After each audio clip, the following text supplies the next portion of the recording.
Hi, this is Ricky with the Lost Samba podcast. This week we're going to my beloved Salvador in Bahia. And we're going to speak about a shining star in Brazilian music, the one who invented modern Brazilian popular music, the one and only Dorival Caymmi. Dia 2 de fevereiro, dia de festa no mar. Eu quero ser o primeiro pra salvar Iemanjá. It's difficult to fathom the household atmosphere that Dorival Caymmi grew up in that it was a modern family, right? So he had access to jazz. Dorival used to know jazz very profound, and he listened to jazz since he was a child. So his dad and his mom liked jazz. He read books by American authors, French authors, English authors. He was in contact with civilization. It's not that he lived in a tent in the middle of the jungle. It was an urban life. He went to good school, but the religion in his home was the Afro-Brazilian religion, which is something that nowadays you find very little of. Right, like middle class families expected to either be Christian or Jewish or Muslim, but there's very little of African in people's homes in Brazil. Although Dorival spent most of his life in Rio, he moved there in his 20s, in his early 20s. Salvador never left him. It's deeply rooted in his way of being and also in his body of work. To understand Dorival's work, one has to understand Salvador. I've already spoken about Salvador in other podcasts, right, and in my book. But I love it so much, and I think it's necessary for you to see where he came from and what he is about. One basic fact about Salvador is that about 80% of its population is either black or of mixed race, which explains a lot the Bahian culture. And really, after Haiti and possibly Jamaica, Salvador and the state of Bahia, Salvador is the capital of the state of Bahia, is the most similar place to Africa outside the African continent. The food there is different. The Candomblé is much more widespread. As we see in Dorival's family, it's also in the middle and upper class. It has resisted the offensive of the evangelical churches, which is now very present in Brazil. When there were elections that they elected Bolsonaro, it was like a far-right president who was, completely racist and against the Afro-religions. Bahia, the state of Bahia, and Salvador in particular, he lost. He was one of the few states where he overwhelmingly lost in the height of his popularity. So this just goes to show how strong this perception of this way of life is in Salvador. Samba comes from there, the capoeira comes from there. Dorival Caymmi isn't the only great artist who comes from there. There's Gilberto Gil, Caetano Veloso, João Gilberto. They all come from Bahia. It's a very musical state. It is notoriously laid back. Who's ever been to Salvador knows this. The atmosphere is really different from the rest of Brazil, and in a way, it's more like the Brazil that people who have never been to Brazil imagine Brazil. Salvador also has the biggest and best preserved historical center, which is something quite rare in Brazil. Brazil isn't a country that attaches much importance to its history. There's also Olinda and Pernambuco. I won't be unfair, but the historical center of Salvador is preserved by UNESCO. One thing that's important to note is that the Afro population, which is obviously very present there, they keep their traditions, they keep their past. You know, the Candomblé is very strong there, and it's not for political reasons. It's not like in the United States, for example, where it's resistance or you know, it's aggressive. And no, in Bahia, they just like their culture, they're proud of it, differently to many countries in Africa that have become very Christian and very retrograde.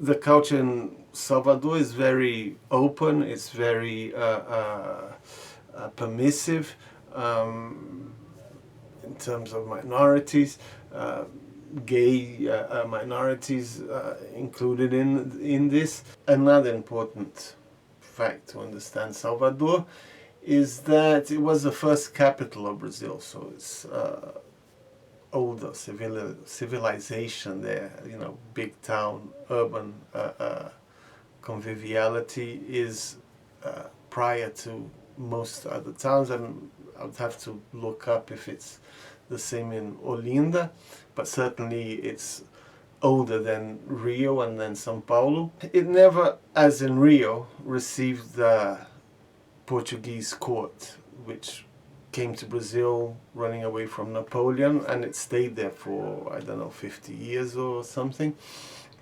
And the king ruled the Portuguese Empire from Brazil, which is unique in history, or from the Americas to be more precise. Probably because of this, Brazilianity and the culture there's more profound, it's more developed also because it's stayed longer. So really it is a unique state, which I love.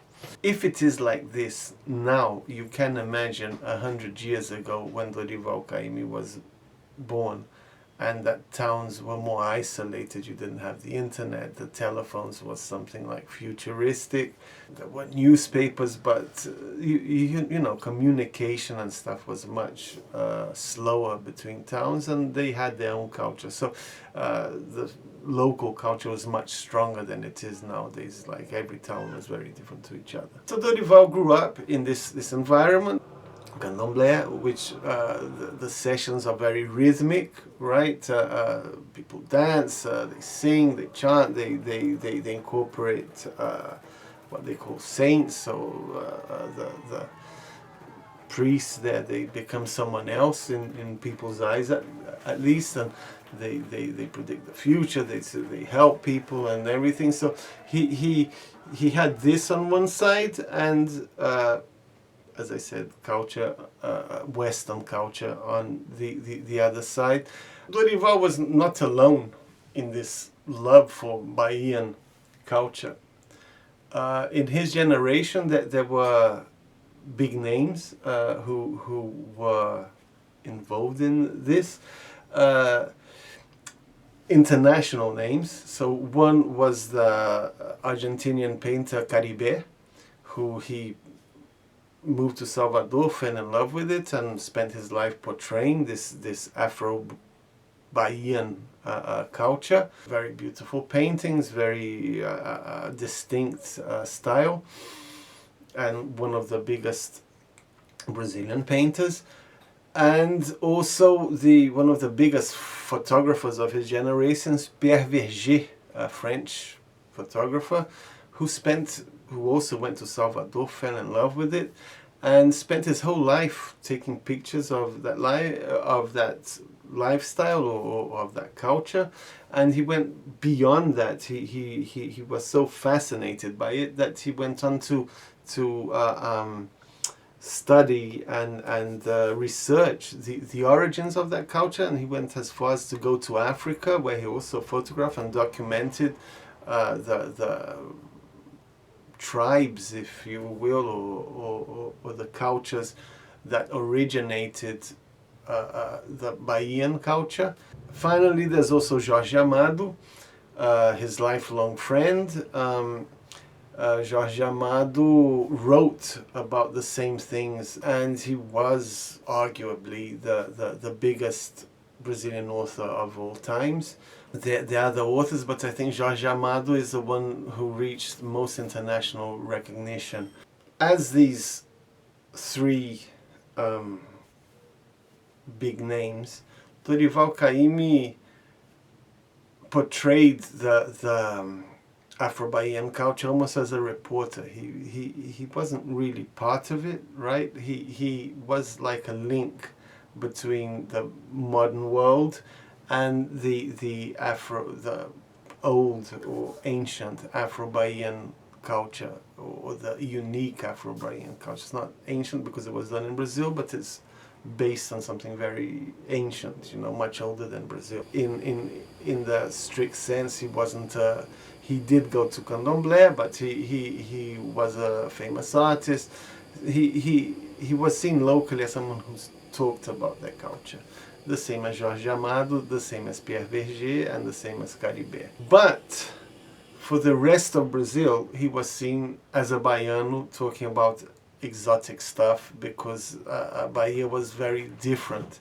Probably because of his friends, or because of the times, or you name it. He saw his profession as something very serious, and he took himself, although he was a very relaxed guy and a very bon vivant, as you can say. He was married, and he had 4 children, but he took his profession seriously, as Jorge Amado did, as Caribe did, and as Pierre Verger did. It was almost like a mission. So he was not very prolific, compared to other songwriters.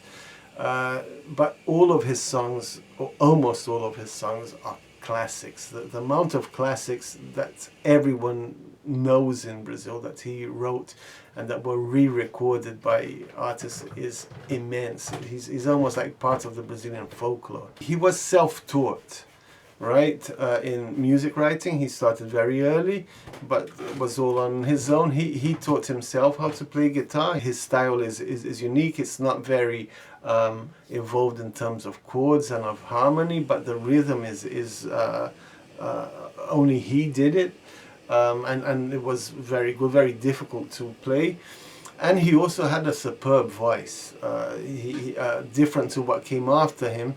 He had a masculine, very deep voice, very strong voice, that went with the tradition at the time of like these male singers who were operatic. So he fit into that. He had a good voice.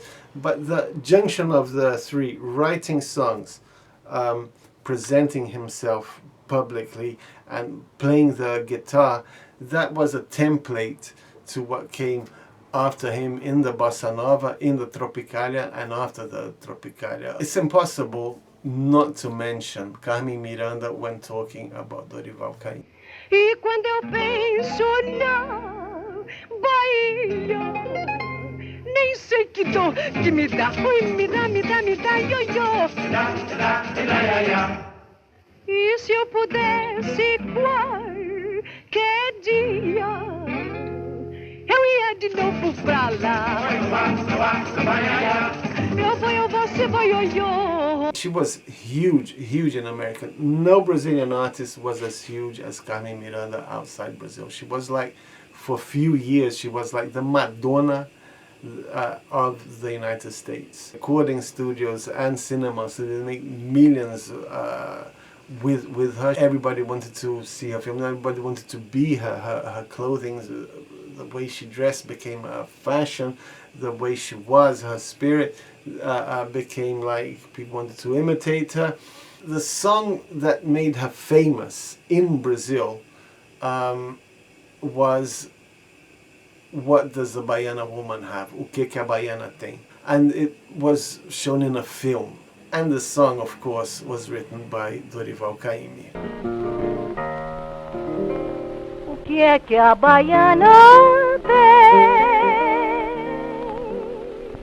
O que a Baiana tem?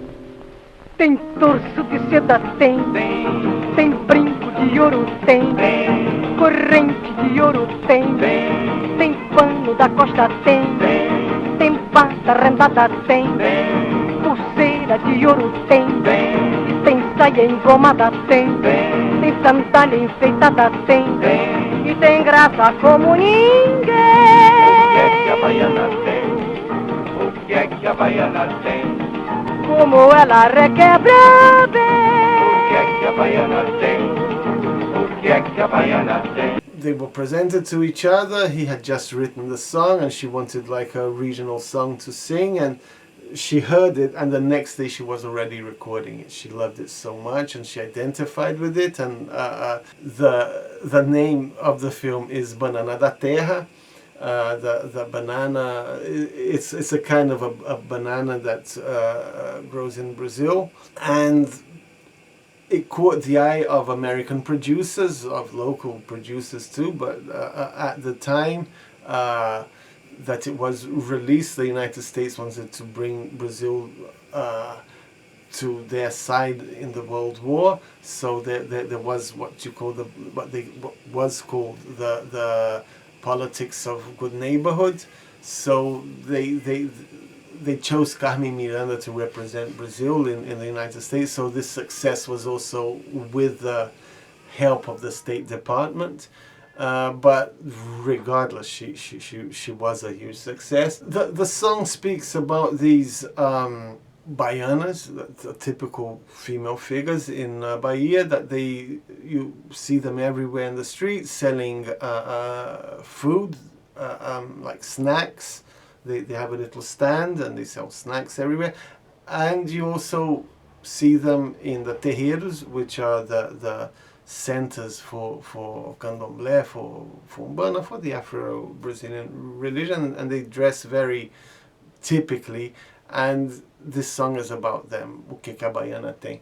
So when Carmen Miranda recorded this in this film, she didn't know how to dance, she didn't know how to move and everything, and Dorival Caymmi went there to the studios and told her how to dress, what her hands should do, the typical Carmen Miranda thing, and the earrings that she had to wear, and how the bandana should look, and how she should dance. And that became Carmen Miranda's trademark throughout her career, and it all came from Dorival Caymmi. Needless to say, they became lifelong friends. The song I'm going to play today is one of Dorival Caymmi's own songs that he most likes, and it's also João Gilberto's favorite song of Dorival Caymmi's body of work. The title or the question that's in the center of the song says everything. You know, have you ever been to Bahia? No? So then go. Right? Você já foi a Bahia? No? Then go. Então vá. Você já foi à Bahia, nega? Não? Então vá. Quem vai algum fim, minha nega, nunca mais quer voltar. Muita sorte tem, muita sorte teve, muita sorte terá. Você já foi à Bahia, nega? Não? Então vá. Lá tem vatapá, então vá. Lá tem mungunzá, então vá. Lá tem caruru, então vá. Se quiser samba, então vá. Nas sacadas do sobrado da velha São Salvador, há lembranças de donzelas do tempo do imperador. Tudo na Bahia faz a gente querer bem. A Bahia tem um jeito que nem outra terra tem. Você já foi à Bahia, nega? Não? Então vá. Quem vai ao Bonfim, minha nega, nunca mais quer voltar. Muita sorte tem, muita sorte teve, muita sorte terá. Você já foi à Bahia, nega? Não? Então vá. Lá tem caruru, então vá. Lá tem vatapá, então vá. Lá tem mungunzá, então vá. Se quiser samba, então vá. Nas sacadas dos sobrados da velha São Salvador, há lembranças de donzelas do tempo do imperador. Tudo na Bahia faz a gente querer bem. A Bahia tem um jeito que nem outra terra tem. Você já foi à Bahia, nega? Não? Então vá. He had the reputation of being one of the laziest people in the musical industry. His wife famously said, after a doctor told him to walk daily, she said, well, he'll walk daily but he'll rest another 40 days. That's the kind of reputation he had, and he never showed up anywhere because he was always lazy. His wife, by the way, was also a famous singer in her youth, Estela Maris. And the couple left a legacy. They have 4 children who are great musicians. Dorival Caymmi, who's a famous musician, Danilo Caymmi, who's another famous musician, and Ana Caymmi, who's like a great singer. So his legacy is still alive. And they tour the world, and they're excellent also. He was close friends, more than close friends. He was regarded like almost, Gilberto Gil called him like a Nagô, that's African nation. A Buda Nagô, it's a Buddha from the Nagô ethnicity. João Gilberto treated him also like a god. He recorded several. He's probably the artist that most recorded Dorival Caymmi. Dorival Caymmi was also very close friends with Tom Jobim. They have great recordings together too. There's a great album, Gal Costa recorded with him. Gal canta Caymmi, Gal sings Caymmi. That's also one of the best recordings ever of Brazilian music. Who, if you haven't listened to it, listen. Caetano Veloso also, he uses some verses, even a verse of the song that I played in one of his best known songs, Terra. So he really left a very strong legacy in Brazilian music. Dorival Caymmi is like, really, you can consider him the father of Brazilian melody music. One also interesting thing that apart from being known of being like a very lazy guy, he didn't do anything. He had a famous sentence which I kind of sometimes use as an excuse, is that the reason why the Baianos have so many talents is that they're lazy. They wait for the inspiration to come to them, and it's like lions. You know, they rest, but when it comes, they do great work, and this is why all the Baianos are so good at music. I don't know if it's true, but it's a good sentence, and it's a good excuse for being lazy. And he also was a naturist. He liked to go to the beach naked, which shows that he wasn't like a primitive soul singing Brazilian music, primitive music.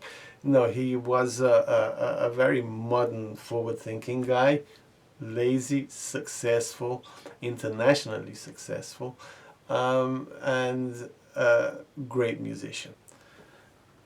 A great musician and songwriter.